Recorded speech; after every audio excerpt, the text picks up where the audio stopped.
तरीके सुनते हैं।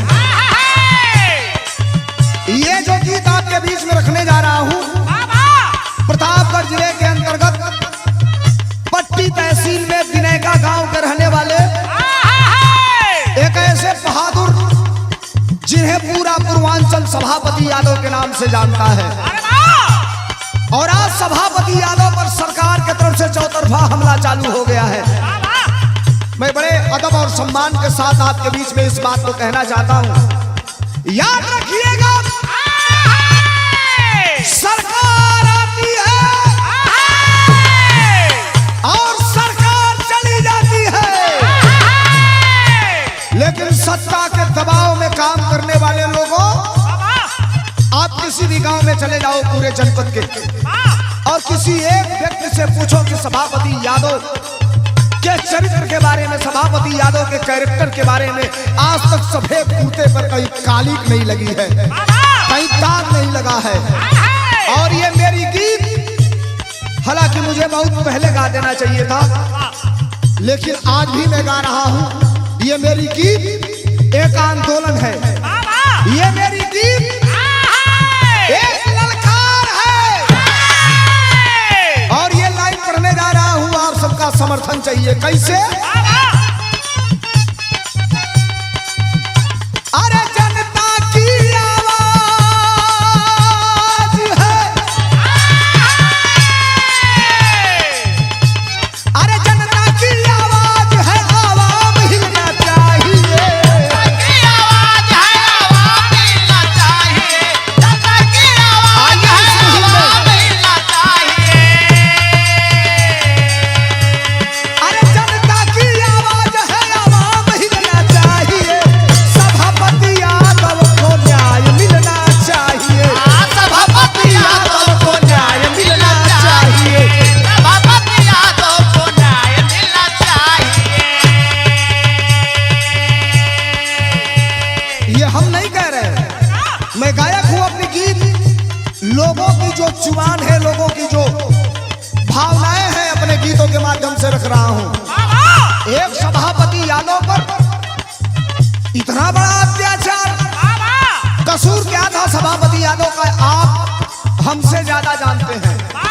मैं जितना सुना उतना आपके बीच में गा रहा हूं, लेकिन याद रखना, इतना तो जरूर जानता हूं कि सभापति यादव निर्दोष हैं। सभापति यादव पर जो भी ब्लेम लगाया गया, ये गीतें मैं आपके बीच में रख रहा हूं, जरा गौर करिएगा। अरे दुख में शरीक हुए, यही ना उनकी गलती है, उनके निर्वाचित क्षेत्र के अंदर एक परिवार के ऊपर संकट आया था, परिवार संकट में था, और संकट में जब परिवार रहता है, नेता जनता जिसे बनाती है, उसका परम कर्तव्य है उसके सुख और दुख में जाना। सत्ता में रहने वाले लोगों, चाहे आप जाओ या न जाओ, लेकिन ये सभापति यादव का ये रूल है, हमारे नेता आदरणीय अखिलेश यादव का ये पैगाम है, ये फरमान है कि जनता के सुख और दुख में शामिल होना चाहिए। यही गलती है सभापति यादव की। अरे दुख में शरीक हुए, यही उनकी गलती, दुख में शरीक हुए, यही उनकी गलती, यही अदा सभापति की विरोधियों को खलती।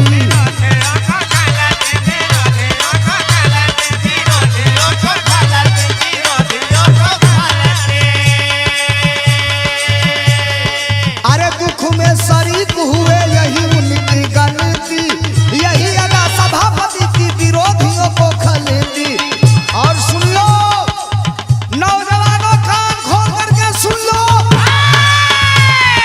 सभापति यादव तुम्हारा भविष्य है और आप सभापति यादव के भविष्य हो, दोनों एक दूसरे के पूरक हो। आज सभापति पर है, अगर इस जुर्म के खिलाफ लड़ा नहीं गया तो कल तुम्हारे साथ होगा।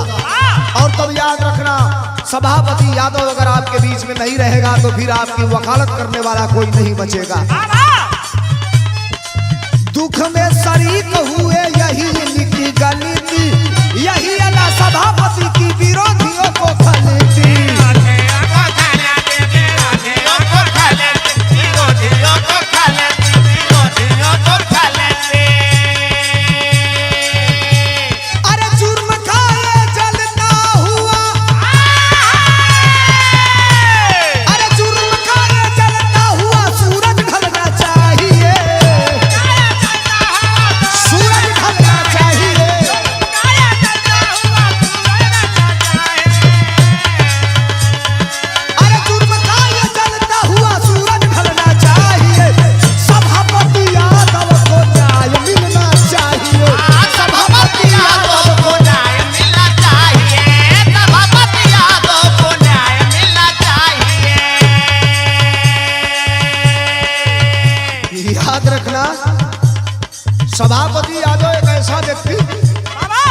आप क्रिमिनल बता रहे हो?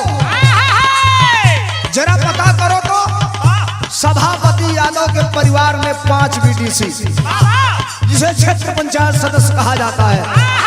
5 में 3 निर्विरोध, 1 जिला पंचायत मेंबर, डिस्ट्रिक्ट बोर्ड का मेंबर, 1 प्रधान और वर्तमान में उनकी पत्नी वहां की ब्लॉक प्रमुख।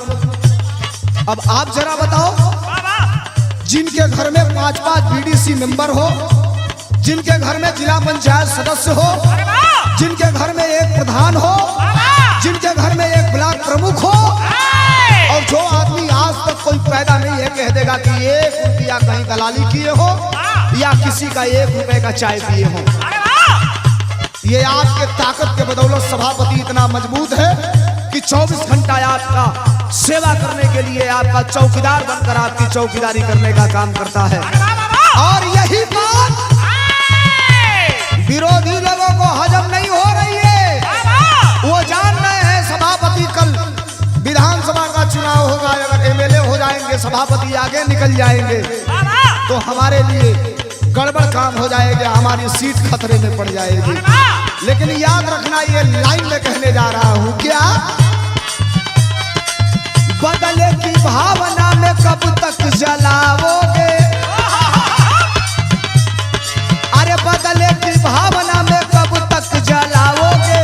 लगेगी जो याद तो तुम खुद जल जाओगे, खुद जले जाओगे, खुद जले जाओगे, खुद जले जाओगे, खुद जले जाओगे। बदले की भावना में कब तक जलाओगे? बदले की भावना में कब तक जलाओगे? लगेगी जो याद तो तुम खुद जल जाओगे।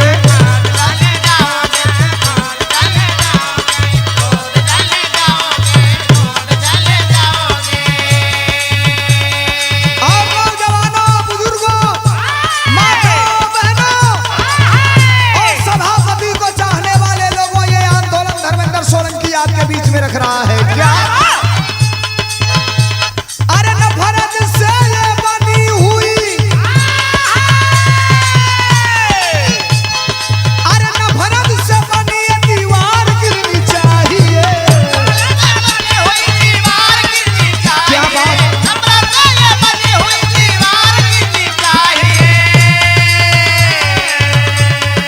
अरे नफरत से बनी ये दीवार गिरनी चाहिए। सभापति यादव को न्याय मिलना चाहिए, सभापति यादव को न्याय मिलना चाहिए, सभापति यादव को न्याय मिलना चाहिए। हमारा यही दोष है और सभापति यादव का यही दोष है कि सभापति यादव समाजवादी पार्टी के कार्यकर्ता है। सभापति यादव का यही दोष है कि सभापति यादव अखिलेश यादव के कार्यकर्ता है। सभापति यादव का यही दोष है कि सभापति यादव के गाड़ी में साइकिल का झंडा लगा रहता है। अगर ये दोष है तो ये दोष हम आजीवन अपने ऊपर लेने को तैयार हैं। लेकिन याद रखना, हुकूमतें किसी की बपौती नहीं हुआ करती हैं। सरकार आज है कल नहीं रहेगी। सभापति यादव का कहना है कि अगर मैं दोषी हूं, दुनिया की चाहे कितनी बड़ी से बड़ी मुझे सजा दिया जाए, मैं एक्सेप्ट करने को तैयार हूं, मैं कबूल कर लूंगा। अगर मैं दोषी हूं कि मुझे जो सजा मिलेगी मैं एक्सेप्ट कर लूंगा। लेकिन एक व्यक्ति को राजनीतिक द्वेष के चलते इतना प्रताड़ित किया जाएगा, इतना उसे तबाह किया जाएगा। याद रखना, ये लाइन कहता हूं, क्या सत्ता में हम नहीं हैं, सत्ता में नहीं है इसी का अफसोस है। ये हम नहीं कहते, अरे सत्ता में नहीं है इसी का अफसोस है। कहता जमाना सभापति निर्दोष है, सभापति निर्दोष है,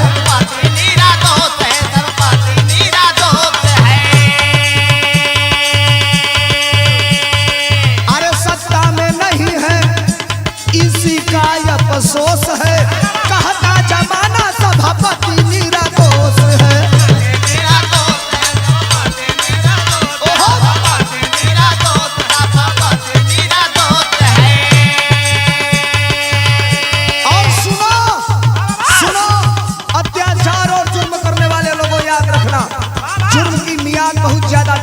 नहीं होती है।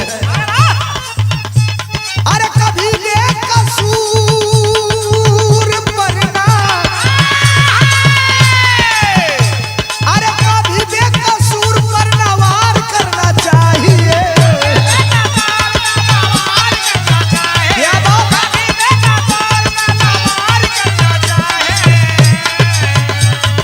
अरे कभी बेकसूर पर ना वार करना चाहिए। सभापति यादव को न्याय मिलना चाहिए। सभापति यादव को न्याय मिलना चाहिए। सभापति यादव को न्याय मिलना चाहिए। सभापति यादव को न्याय मिलना चाहिए। और एक लाइन और कह रहा हूं, आप बहुत बड़े अपने आप को दूध के धुले हुए बनते हो। अब देखो ये तस्वीर साफ हो गई। जिस व्यक्ति के द्वारा सभापति यादव पर FIR दिलवाया गया, वो व्यक्ति सीधे तौर पर, साफ तौर पर ये कह रहा है कि हमें सादे कागज पे अंगूठा लगवा लिया गया, दस्तखत करवा लिया गया। मैं नहीं जानता, सभापति यादव से मेरी कोई दुश्मनी नहीं है, मेरी कोई अदावत नहीं है। अब वो चिल्ला चिल्ला के कह रहा है, प्रशासनिक लोगों के पास कह रहा है, और उसके बावजूद भी सभापति यादव पर शिकंजा कसता चला जा रहा है। ये द्वेष की राजनीति है, ये बदले की राजनीति है। और याद रखना, कभी हमारे नेता आदरणीय अखिलेश यादव ने बदले की राजनीति नहीं किया। सभापति यादव अखिलेश यादव का सिपाही है। सभापति यादव समाजवादी पार्टी का कार्यकर्ता है। और आज एक हर आदमी, हर बच्चा सभापति यादव के पक्ष में लामबंद होकर के खड़ा है। हम आह्वान करते हैं आप सबका, आइए और निर्दोष सभापति के साथ खड़ा होइए। उनका भाई बनकर, उनका बेटा बनकर, उनका गार्जियन बनकर, उनकी माँ बनकर, उनकी बहन बनकर, उनकी बेटी बहन करके आप आवाम को खड़ा होना चाहिए। ये लाइन अंतिम लाइन में कह रहा हूं, क्या कभी भी अतीत को